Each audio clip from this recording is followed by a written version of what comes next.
ಸುಮಾರು 8 ಶಾಲೆಗಳ 300ಕ್ಕೂ ಹೆಚ್ಚು ಶಾಲಾ ಮಕ್ಕಳು ಈ ಕಾರ್ಯಾಗಾರದಲ್ಲಿ ಭಾಗವಹಿಸ್ತಾ ಇದ್ದಾರೆ. ಕಾರ್ಯಾಗಾರ ಬೆಳಿಗ್ಗೆ 9 ಗಂಟೆಗೆ ಶುರುವಾಗುತ್ತೆ. ಬೆಳಿಗ್ಗೆ ಒಂದು ಬ್ಯಾಚ್ ಇರುತ್ತೆ. 9 ಗಂಟೆಗೆ ಅಂದರೆ 9 ಗಂಟೆಗೆ ಬಂದು ಎಲ್ಲ ನೋಂದಣಿ ಮಾಡ್ಕೊಳ್ತಾರೆ. 9:30 12:30 3 ಗಂಟೆ ಅವಧಿಯಲ್ಲಿ ಒಂದು ಬ್ಯಾಚು. ಸಂಜೆ 2 ಗಂಟೆಯಿಂದ 5 ಗಂಟೆಗೆ ಎರಡನೇ ಬ್ಯಾಚು. ಈ ರೀತಿ ಎರಡೂ ಕಡೆ 2 ಬ್ಯಾಚ್ ಥರ ಒಟ್ಟು 8 ಬ್ಯಾಚ್ಗಳಲ್ಲಿ ಒಂದು ಬ್ಯಾಚಲ್ಲಿ 40-45 ಮಕ್ಕಳಿಗೆ ನಾವು ನುರಿತ ಶಿಲ್ಪಿಗಳಿಂದ ಮಣ್ಣಿನ ಗಣಪತಿ ಮಾಡೋದನ್ನು ತರಬೇತಿ ಕೊಡಿಸ್ತೀವಿ.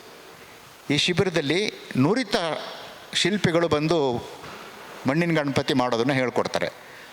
ಅವರೆಲ್ಲರೂ ಕಾವಾದಲ್ಲಿ ಕಲಿತವರು, ಮಣ್ಣಿನ ಗಣಪತಿ ಮೂರ್ತಿ ಮಾಡೋದರಲ್ಲಿ ಪರಿಣಿತಿಯನ್ನು ಪಡೆದವರು, ಜ್ಞಾನವನ್ನು ಅನುಭವವನ್ನು ಪಡೆದಿರೋಂಥವ್ರು ಮಕ್ಕಳಿಗೆ ಹೇಗೆ ಗಣಪತಿ ಮೂರ್ತಿನ ಮಾಡಿಕೊಡ್ಬೋದು ಅಂತ ಹೇಳಿ ಅವ್ರ ಹತ್ರಲ್ಲೇ ಮಾಡಿಸಿ ಆ ಮಣ್ಣಿನ ಗಣಪತಿನ ಮಕ್ಕಳು ಮನೆಗೆ ತೊಗೊಂಡೋಗಿ ಪೂಜೆ ಮಾಡಬೇಕು.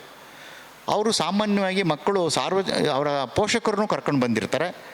ಒಂದು ಬಡಾವಣೆಯಲ್ಲಿ 4-5 ಪೋಷಕರು ಮಕ್ಕಳುಗಳು ಬಂದರೆ ಅದು ಅಕ್ಕಪಕ್ಕದವ್ರಿಗೂ ಹೇಳ್ತಾರೆ.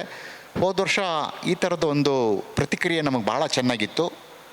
ಈ ವರ್ಷ ನಾವು ಶಿಲ್ಪಿಗಳನ್ನ ಕರಿತಾ ಇದ್ದಾಗ ಅವರು ಹೋದ ವರ್ಷಕ್ಕಿಂತ ಜಾಸ್ತಿ ದುಡ್ಡು ಕೇಳಿದ್ರು.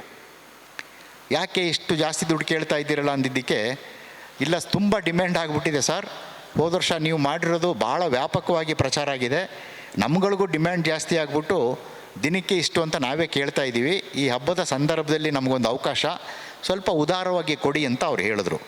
ಅದಕ್ಕೆ ನಾವು ಇಲ್ಲ, ನಾವೆಲ್ಲ ನಮ್ಮ ಸ್ವಂತ ದುಡ್ಡು ಹಾಕ್ಕೊಂಡು ಮಾಡೋ ಅಂಥದ್ದು, ಇದೊಂದು ಸಾಮಾಜಿಕ ಕೆಲಸ ಅಂತ ಮಾಡ್ತಾಯಿದ್ದೀವಿ, ದಯವಿಟ್ಟು ಸಹಕಾರ ಕೊಡಿ ಎಂದಿದ್ದಕ್ಕೆ ಒಪ್ಪಿಕೊಂಡು ಬರ್ತಾಯಿದ್ದಾರೆ.